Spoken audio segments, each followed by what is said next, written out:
everybody. Good morning. You're so nice. I need to practice that in my class. I'm Dr. Katie Gordon, and I teach here at Athens, and I teach sociology, philosophy, and history of education, and I teach technology courses. But the purpose of this panel is to, when you become a teacher, I think you've kind of heard there's a lot of responsibility, a lot of different things you have to do. And the purpose of this panel is to show you all the support that you can get from what we call instructional partners. So you're not alone. Like if you have an issue in your classroom, you have someone within the school or within the system that you can always go to. So there's a lot of support. Thank you. Okay, so the way the session goes is each of our panelists will speak about 5 minutes about their job, and every so often we will stop and ask questions. So as we're going through, think about questions you kind of want to ask them. So we're going to start with, we have Mr. Todd McDonald, and he is a library specialist from Lauderdale County. The Decatur City Schools. Oh, I'm sorry, I read the first one. Decatur, and it's at Walter Jackson Elementary School. And it's a K-5 school. K-5 school. He's the media specialist. And then we have Ms. Trina Horton, and she's an English language learner, teacher at Julian Harris and Woodmead. She goes to 2 different schools. And then we have Ms. Jennifer Whitt, and she's the technology teacher at Sparkman Middle School in Madison County. And she taught my kids. And then next to her is very successful. Yes. And Ms. Machen, she's going to talk about being a lead teacher at Sparkman 9 in Madison County. She taught my kids too, small world. And then Dr. Vicki Smith, she's the reading literacy specialist for Lauderdale County. And so there's a big range of instructional support that you're going to hear about. So we'll start with Mr. McDonald. Okay. Like she was saying. You can go to the podium. Oh, okay.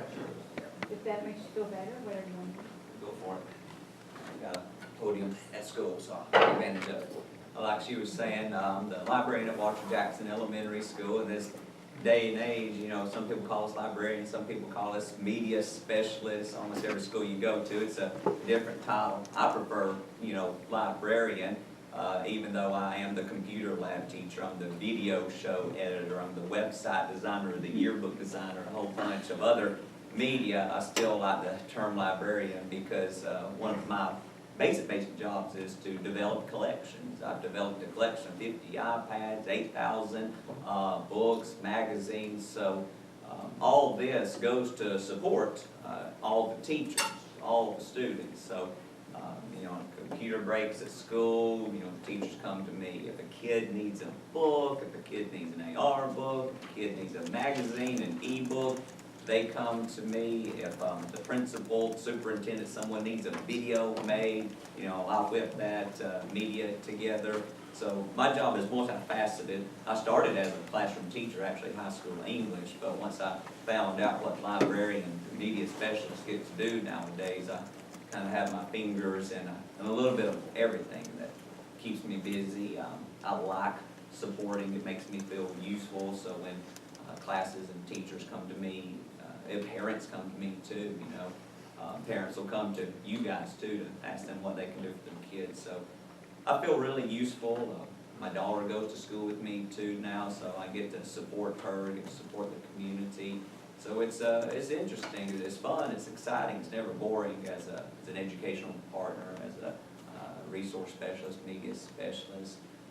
So like I said, if any of y'all are thinking about, I know most people in here are thinking about being teachers, but as a librarian, as a reading specialist, technology specialist, like I said, you get your hands in everything, and it's real exciting.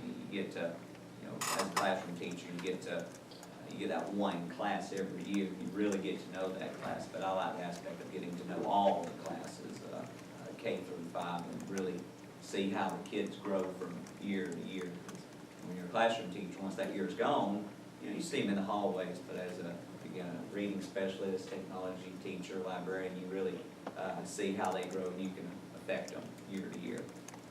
I guess in a nutshell, that's my job right there. Do you have any questions? What kind of degree do you have to be? Here in Alabama, you do have to have a master's degree to be a librarian media specialist. I started out with a bachelor's degree in secondary education language arts, spent a few years as a teacher, and then went to the University of Tennessee, Knoxville, to get my librarian's degree. I chose Knoxville. I left Auburn. I was teaching outside of Auburn, loveliest village on the Plains War Eagle, and I wanted to stay at Auburn a long time, but they didn't have an accredited library degree, and that was why I went to Knoxville. So, you know, even though I enjoy thoroughly being a school librarian, getting an ALA accredited degree, I can work in any kind of library, museum, archives, government facility almost. So again, I like the flexibility, but to answer your question, basically a master's degree to be a librarian. Thank you. Thank God. Horton?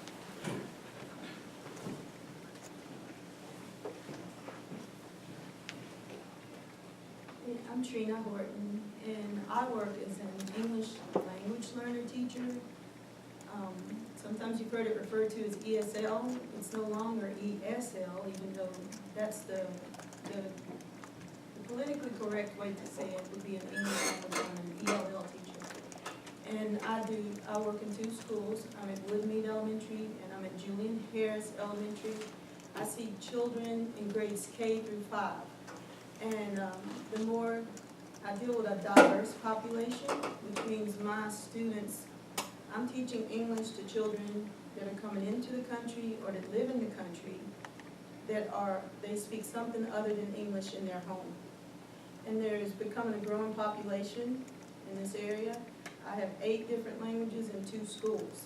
And so a lot of times you think, well, Spanish is the big language. But I have children from Yemen that speak Arabic, I have Japanese, I have Korean, I have Vietnamese, I have Bulgarian, I have Spanish, I have Guatemalan, and I have Chinese. And so being bilingual is an advantage. You do not have to be bilingual in order to teach English language learners. You do have to have a good grasp on the language and be open-minded. And I said, you're dealing with diversity, so your way is not the only way. And you didn't come in a box, and we didn't grow up the same way. And so a lot of times when I'm dealing with children, I have to know something about their culture, their linguistic culture, their religious culture, and their culture as far as the do's and don'ts. You do not pat an Asian child on the head. And you can offend someone easily without even knowing it. You have to know a little bit about some things. And a lot of us, if you grew up in the South, you probably were born and raised in a church and that's all you know. When you become an EL teacher or becoming a teacher, we teach all the children. So it's a public education. So everyone that comes through my door is someone different than where I've been. So it makes me grow. Now, what are the things that I do as an EL teacher? I have to assess the children. We send out what's called home language surveys to every child in the whole district. When those home language surveys come back and there's anything other than the English language spoken, I have to assess that child and see if they are an English language learner. And it's called the WAP test. And what it does, it assesses them in listening, speaking, reading, and writing in English. And then based on the scores, that child can either qualify or not for the program. If they qualify, I conference with parents. I make them aware of what it is that we offer as a district, and they can either waive it. They do not have to accept EL services, or they're welcomed into the program. And in Decatur City, it's pull out. That's where I use the kids. I pull them out, and they're with me 35 to 40 minutes out of the day, and then they go back to the school. I work with committees. I get to know all the teachers, and I get to see the children in their own setting in the classroom. And I help teachers problem solve. We try to make sure that that child is able to understand at their proficiency level. It does not require a degree. You can get a master's degree. I have a BS degree in education. You can be certified by the state, and that's passing a state-run test.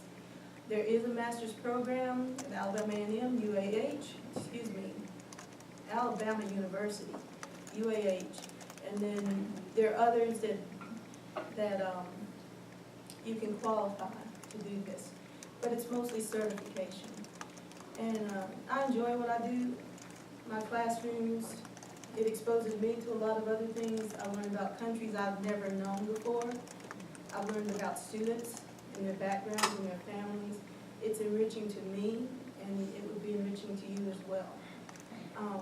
Does anyone have any questions? Yes. When you learn about the ethnicity or the languages spoken of your children, well, do you start learning the languages after you meet them, or are you already familiar with those? I speak Spanish, and any language that I'm exposed to, I go on the internet, culturegrams, I ask parents, I try to get in contact with anything that's local. Like if it's a Japanese festival, I have friends that are so diverse that I just contact them, because the child that I was talking about, and it's just the thing that you do. You pat him on the head, and he kept moving away from me. And so I called, I have a Korean friend, and I said, what am I doing wrong? And she told me, it's religiously, you do not touch an Asian child on the head is sacred. And I didn't know that, and that helped me. And then there's space, and there are lots of things like culturegram that helps me. There's some things I just don't know. I really just don't know, and I'm open to learning. Yes. When you teach, do you have them all together, and do you have like that certain ethnic area at a time? They're all learning English, so they're all in one setting. But I have level 1 English, level 2 English, level 3 English, and I put the levels together.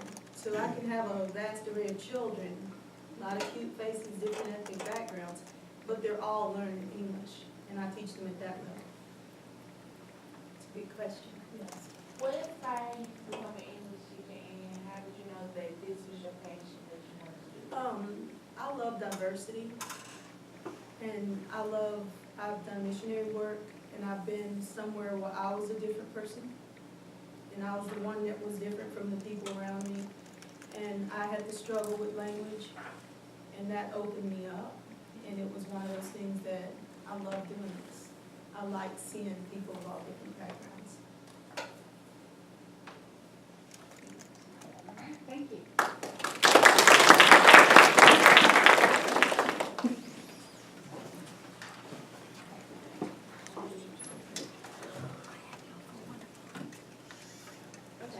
I'm Jennifer Whitt. I teach 8th grade technology education at Sparkman Middle School. Technology education is an elective course at my school, and it's not offered at every school. It's a little bit unique. I actually designed the curriculum myself. My undergrad, or my undergrad degree, my bachelor's degree is from Athens State in PE, and so I'm a teacher of technology. Well, I taught PE and coached for a few years, and an opportunity came open at my school. We already had a technology elective, and someone was already teaching it. And I got to know her, and I just kind of I have always had an aptitude for technology, and was never afraid of it or anything. So they just kind of took a chance on me, and it ended up working out. So I've been actually teaching technology for 12 of my 18 years of experience. I do things like, I have a lot of freedom in my class. I guess because of my knowledge base, they just kind of say, you go with it and do what you want to, so I experiment a lot. My classroom is a giant computer lab. It's probably as big as this classroom, so I'm very fortunate, because that's not usually the case. But the only reason I get to keep it is because it has a production studio in it. And I do I sponsor our student news broadcast team. We do a daily student news broadcast, and that's done through my class, so I wear that hat too. We also have PCs and Macs and iPads in my class, and basically I just teach students how to use those tools to learn. How to make their projects better, we do digital art, we do word processing, any of the Microsoft Office products, anything like that. but we do a lot of fun stuff too. I love what I teach because my kids come in motivated. They're ready to put their hands on that technology, and that's one of the things, if you, when you plan to become a teacher, everyone's a technology teacher, okay? I'm fortunate enough to just do that, but you're all technology teachers when you become a teacher. And the more you use it, the more engaged your students are going to become. Because you guys know, you practically probably don't know a time that you didn't have a digital device, okay? I didn't have them until college, okay? That was when I got my first cell phone. Kids are born with digital devices now, and so they know how to use them. So use that to your advantage, and show them how to use those digital devices to learn and to conduct research and stuff. Any questions? Yes. Other than physical education, what were your other majors? My master's, I have a master's in supervision and administration, so I'm certified to be, an assistant principal or principal. And then I've just finished my EDS in instructional leadership. So, and that's a AA certification, and I haven't decided. I would like to be at some point like a technology coach. In Madison County, we don't have a lot of money, so those positions are not, we don't have any of those positions. Usually our technology coaches are teachers that have multiple responsibilities. I help other teachers and I mentor other teachers in using technology, but it's just, there's no job for that. We just don't have the money to pay those positions. But, there are several systems around us that do. So if you want some kind, Athens State offers a technology add-on. Technology minor, So- instructional design minor. So I urge all of you to give that and learn as much about technology, because that's where we're going, that's where we're headed. Any other questions? Do y'all still teach keyboarding? We do, and I kind of moved away from that. Really, old my school. philosophy is keyboarding needs to be taught in elementary schools, but most of the time they don't get it just because it's usually a pull-out program. They don't get it like they need to, so I'm going to hit it. I did not hit it as hard this year, but I'm going to hit it pretty hard next year because I've taught some high school teachers that, hey, they're coming to us and they don't have a keyboarding skills. So that's important too. If you don't have your keyboarding skills, there are tons of online free places you can go to learn those. So you can do those on your own. It's not too late. Thank you.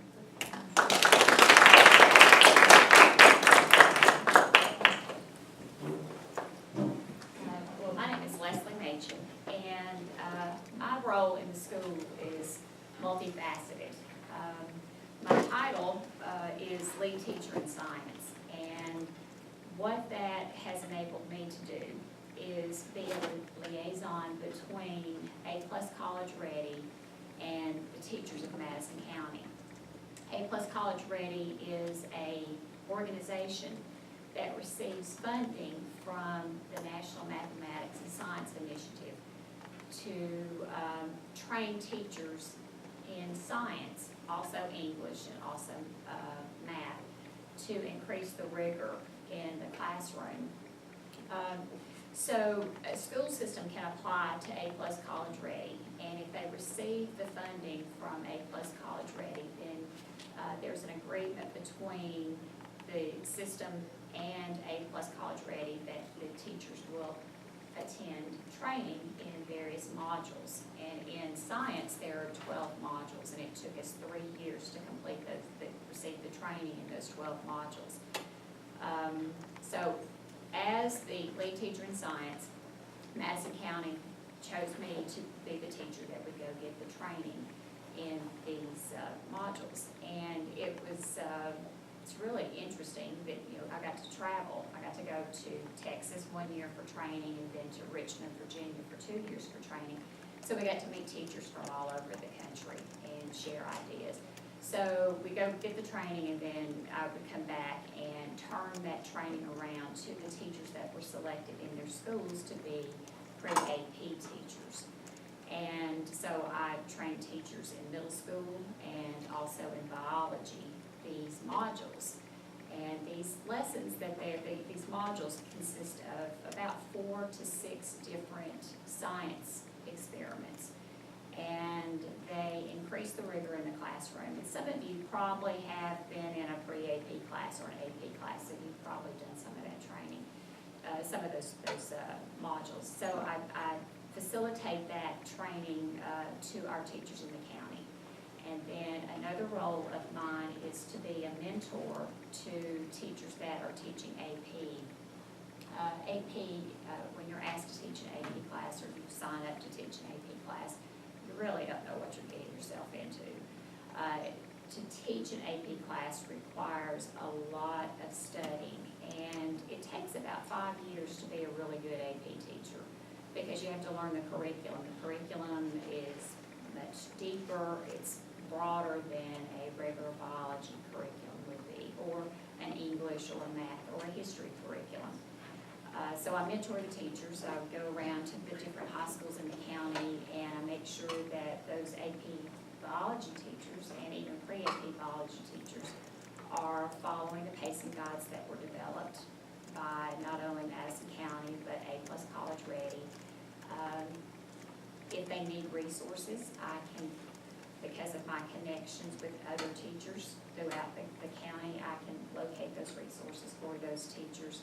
And if they really are struggling with the concept, I can go in and do the lesson with their students, which that's the best part of the job. Or I can, work one-on-one with the teacher to kind of get them up to par with that content. I also have to facilitate, organize, and plan vertical team meetings and horizontal team meetings. The teachers that teach the pre-AP classes, 6th grade through high school, we meet and we discuss topics that are important. One of the things that we found that students really struggle with are graphs. So we work with each other, elementary, 6th grade, middle school, all the way to high school, just to increase their proficiency with graphs, just to give an example. I also have to help plan and organize the prep sessions. We provide 3 prep sessions in the spring to prepare students for the AP exams. And so we have to find presenters, and we have to order food, and we have to set it up, and we have to make the copies and set the rooms up for the presenters, and then take it all down and clean it up and get ready to do that again. And then my last role is just to be a teacher. Keep one foot in the classroom so that I understand what the teachers are having to deal with. I still have some of the responsibilities, but not all the responsibilities that other teachers have. And it's the best of both worlds. It's kind of like having a classroom and having a foot in kind of administration. And that's what I do. Any questions? Yes, ma'am. What kind of degree did you say? I have a degree in biology, secondary ed biology, received it here at Athens State. I also have a degree in psychology, and my master's is from Alabama in biology. I teach at Sparkman High School, and my classroom is at Sparkman 9th grade school, so students come to me. One word of advice is don't be afraid to do professional development. When those professional development opportunities come around, you might not want to give that week up in the summer to go to some training or give up a Saturday for some training. You never know how it's going to benefit you, not only in the classroom, but also professionally. Okay, so that's my word of advice, is don't be afraid to do that professional development. Yes, yes. What part of Texas did you live? We were in Dallas, and it was the middle of July, and it was beastly hot. And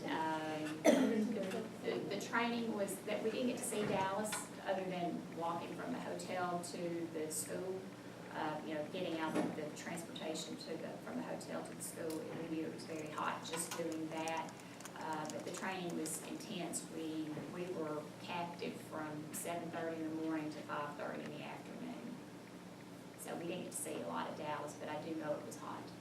What were you learning in training? We were learning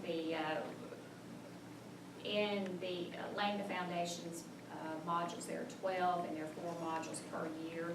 And so we were trained that first year in the first 4 modules. So we act as students. We are getting the training. What was the content? It was all biology. All biology. The trainings that I were in were life science, Texas does their more integrated, earth science, life science, and physical science is taught by the teacher throughout the year, where here in Alabama, especially Madison County, 7th grade is life science, 8th grade is physical science. So I got to do the training for the life science middle school. And I forgot to mention, I taught middle school for 10 years and thoroughly enjoyed middle school. And can I make another little plug? If you're thinking secondary education, I would suggest that you, and I'm hoping Athens State still does this, offers a middle school endorsement. If you can pick up a couple of classes to get a middle school endorsement, that will allow you to teach a much broader age group of students. I can teach from 4th grade all the way to high school, as long as it's departmentalized. Yes, ma'am. Could you get a degree in general science education instead of just specific like biology? Yes, you can. Certainly can. Yes, ma'am. When did you know you had arrived, since you said AP 5 years? When I didn't Or you keep feel going? sick to my stomach standing in front of the classroom. And when I wasn't literally 45 minutes ahead of them in the curriculum and learning the curriculum. It's very intense the first couple of years, and I was so glad that I had a APSI out at Advanced Placement Summer Institute. Was a week long. It was another professional development. And I was so glad the first year that I had taught AP, the facilitator of that training said it's going to take you 5 years. And so that was kind of a relief knowing that I didn't have to be perfect that first year. And one of the things with my job being that mentor is when I work with those new teachers and it's one-on-one, they can say, hey, I really don't understand this. Can you help me with this? And that first year, I might have said, well, let's learn this together. Now, 7 years into it, I'm a little bit more confident. I can say, okay, this is how you should do this. So it takes about 5 years. It's not an easy class to teach. Any of the AP classes are easy. They're not easy to take as a student as well. So that PD you've been to, I taught with Ms. Machen a long time ago. You've done space camp. I have You've done done every island time. thing. Like you really have taken advantage of a lot of Any professional development opportunities that I have ran across in my years of teaching, especially if they're going to pay you to do it and you get to go someplace cool. I've been to, with the Lunar Planetary Institute. Professional I've been with development's my them. vacation now. Yeah. Lake Guntersville. I've been to the Grand Canyon. I've worked with astrophysicists and astrobiologists and geologists to compare the Southwest United States to Mars. I've been to Yellowstone to do the exact same thing. I've been to Boston and New Hampshire for marine biology workshops. I even went to Fiji. You know where Fiji is? I went to Fiji for 10 days, and that was actually a scholarship that I got from UAH to go learn something that I taught. And so another colleague and I applied for that scholarship and got it. We got all expenses, well, most of our expenses paid to go to Fiji for 10 days. So that was pretty cool. So don't turn down any professional development that comes your way. Thank you. Oh, one more question? Okay, no, thank you. All right.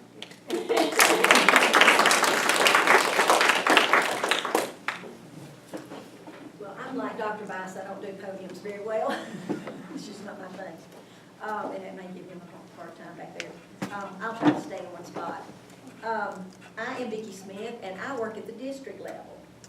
So that means I have 9 schools that I work with, 7 of which are high schools. I am responsible for curriculum and instruction for grades 7 through 12 in the high schools. And if it is a K-12, then I'm responsible for the instruction and curriculum in that school. So that being said, as you just mentioned, you have to be ahead of the game. You have to do a lot of reading, a lot of professional development. And I am considered, Dr. Gray, our superintendent, was here for the last session, and I'm referred to in our school system as the nerd. And I take that, I mean, I'm proud to be the nerd, because when they have a research question or an issue that comes up, who do they call when they want an answer? The nerd. And I always have the answer. So I can actually say I'm proud to be that nerd. But what I mainly do, my job is also multifaceted, but what I mainly do is I supervise in connection with our curriculum director in elementary and secondary, the instructional partners, or you may have heard them referred to as reading coaches, but they actually go out and work with the teachers in the classroom. So I sort of supervise those instructional partners and their schedules to make sure that they are following what we refer to as a coaching cycle with teachers. And how we get to that coaching cycle is data. We look at our data. And you heard Dr. Bice talking about all the tests you take. If you take performance series, how many of you take performance series at the high school, or some kind of assessment that you're taking, then I'm the one at the county office that pulls all that data. And we look at it in terms of the district. We look at it in terms of school, we look at it in terms of grade level, and we also look at it in terms of a classroom teacher. It's not so much, as Dr. Bice was saying, to catch teachers doing something wrong, as it is to actually look at that data and see where our curriculum gaps are. So as students, we would be looking at your data to see what is it we haven't taught you maybe that we need to be really looking at to make you more successful with where you're headed to the next grade level. So I do a lot of that. I write our school system data meetings that we have 3 times a year so that we can look at that data and take all that into consideration, because what we do is we have to change our instruction if we find gaps and we see that we're not teaching the students what they need to know. So I do that as well. But I do spend most of my time, like I said, working with the instructional partners, and I do a lot of PD for them. I actually go out for them, and I will tell you that when I was first hired 8 years ago to do this job, I thought, what have I done? Because my background is elementary. I taught in a 2nd grade classroom forever and loved it. And I thought, you want me, right after they hired me and I started, they said, all right, Vicki, we want you to go out and go in these high schools and start doing lessons. And I'm like, you want me to do that? Even though I had the certification to do it. I was petrified to go into a high school classroom with students of your age and do lessons and teach. I was petrified. Well, I can honestly say now that I love going in and working with middle school and high school students, because I not only get to teach them, but I get to learn a lot of things from those students.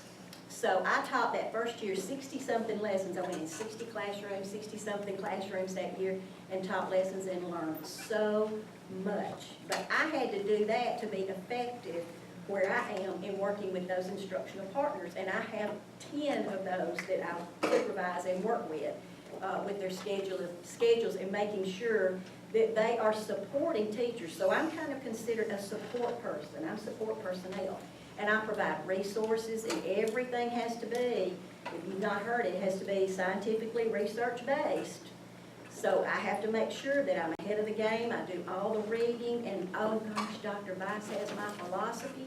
And I want to encourage you as you go forward, if you become that teacher, don't fall into that classroom where that teacher says, honey, we've done this way for 27 years. Because let me tell you what, the way we did it 27 years ago is not the way we need to do it now. And you guys know that better than anybody.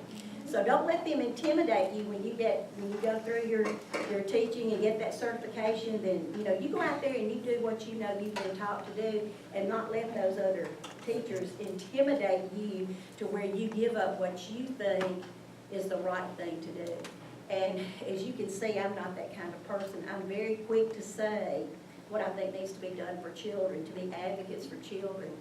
And I want to tell you, because to do what I do, I want to kind of give you some background about where I've come from. To do what I do, you have to have experience teaching struggling readers. I was in Title I when I was in elementary school, so I was a struggling reader. This may be TMI, but I think at this age it's okay to tell them this. When my daughter was 3 years old, I became a single parent, lived on food stamps and welfare, moved into a subsidized apartment, and I had my ex-husband tell me I was too stupid to become a teacher, which was what I wanted to be all my life. And maybe that's why I still keep, well, I'm hopefully through going back to college because I have a PhD now. But I have continued to be that learner. I am passionate about learning. I am very much an advocate for children. And, nobody's ever going to tell me I can't do or be what I want to be because, oh, yes, I can. I'm just that stubborn. I just have that little stubborn streak in me. My mother could always say, Vicki, don't do that. And I'd say, And I'd say, why? And she wouldn't tell me. I'd go do it, and then I'd find out why. As I got older, she said she still told me why she told me not to do it, but I don't remember that part. But I am very much a child advocate, but you have to have a passion for what I do because you have to want to make a difference in the lives of children. And I tell the teachers that I work with, right here in the palm of my hand, I hold the future lives of those children that I teach. And so in what I do in working with teachers, I support that teacher. And I can be the good guy or the bad guy, and I like to be the good guy in that support. But if I see teachers that are not doing what they need to do for the children, then I'm allowed from the district level to step into that classroom and make sure that those students are getting what they need. So you have to be passionate about what you do. And I have an elementary certification for grades 1 through 6. I have a reading bachelor's degree and master's degree in that. I have a master's degree in educational administration, so I can be a principal as well. I also have a reading specialist certification and a reading and literacy PhD. So as you can see, I'm very passionate about learning, and I'm a lifelong learner, and you have to be in education, because if you aren't, you won't continue to grow as your students grow, like what we're seeing now. And I've been in education 27 years, and I still have that passion. I still want to learn. I still want to grow. I don't want to be that teacher that's sitting with desks in rows like Dr. Bice talked to you about this morning. And I encourage you, I really encourage you, if you go into education, to think outside that box and not expect what you've had all these years, but to think outside that box. What would you like for that classroom to look like? What would you like for that learning to look like for you and for the students that you're going to be teaching?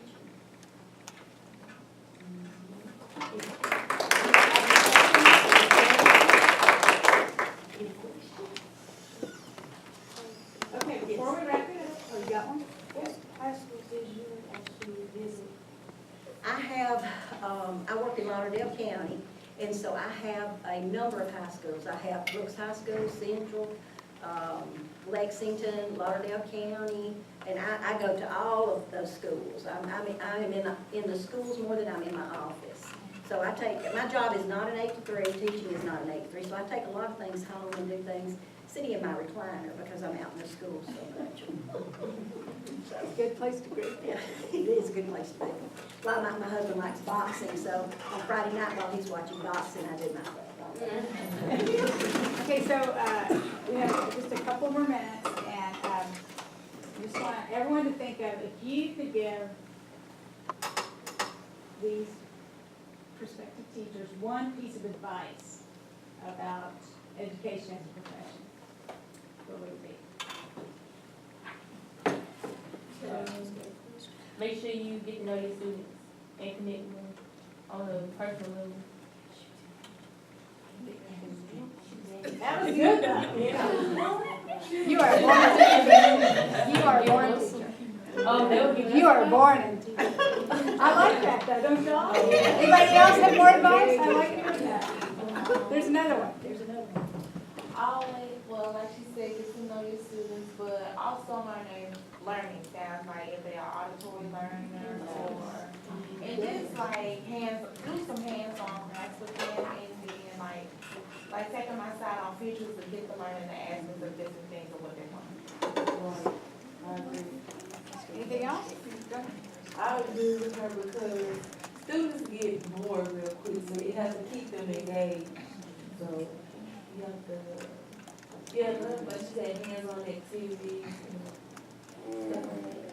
I agree. I think one of the ladies here a minute ago said, make the classroom what you want it to be. And the board here has worked with me before, and she'll tell you my library, I've kind of turned it on in my head. It's not a very quiet place. We've done dancing and rumpuses and a whole bunch of other stuff. Because when I was a student, I didn't like to sit still. You know, reading can be a very active activity, reading out loud, and really mean out loud. So I've got my dream, you know, I worked hard, got these degrees, went to this professional development, and now I can have the library like I wanted to, you know, study the standards and saw how the standards can help my kids and how my personality can bring it to life, yeah. Mm-hmm. Advice from y'all? Horton?